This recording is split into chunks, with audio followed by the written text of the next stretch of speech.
बिस्मिल्लाहिर्रहमानिर्रहीम। अस्सलाम वालेकुम व्यूअर्स। आज हम आपको लाहौरी स्पाइसी चना चाट चना सैलेड बनाने की रेसिपी बताएंगे। उसके लिए हमें जो जो चीज़ें चाहिए वो नोट कर लें।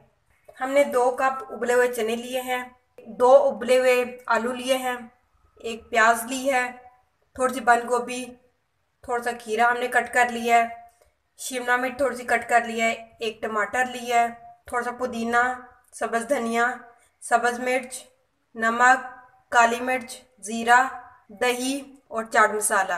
सबसे पहले एक मिक्सिंग बाउल में हम उबले हुए चने डाल देंगे, उबले हुए आलू डाल देंगे, टमाटर डाल देंगे, बारीक कटी हुई प्याज डाल देंगे, बंद गोभी डाल देंगे, खीरा डाल देंगे, सब्ज़ पुदीना डाल देंगे, सब्ज़ धनिया डाल देंगे, सब्ज़ मिर्च डाल देंगे और शिमला मिर्च डाल देंगे।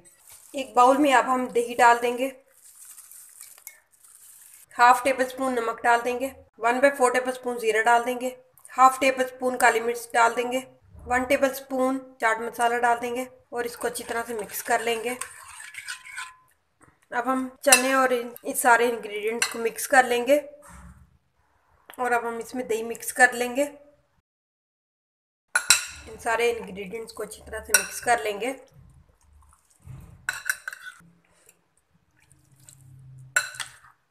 मुझे थोड़ा स्पाइसी पसंद है तो मैं थोड़ा सा इसमें और चाट मसाला ऐड करूँगी। इसको मिक्स कर लेंगे। हमारा स्पाइसी चना सैलेड चना चाट रेडी है। आपको हमारी रेसिपी कैसी लगी हमें कमेंट बॉक्स में ज़रूर बताइएगा। हमारी वीडियो को लाइक कर दें, शेयर कर दें और हमारे चैनल टेस्ट लैब 360 को सब्सक्राइब कर दें। नेक्स्ट टाइम फिर एक मज़ेदार रेसिपी के साथ हाजिर होंगे। तब तक अल्लाह हाफिज़।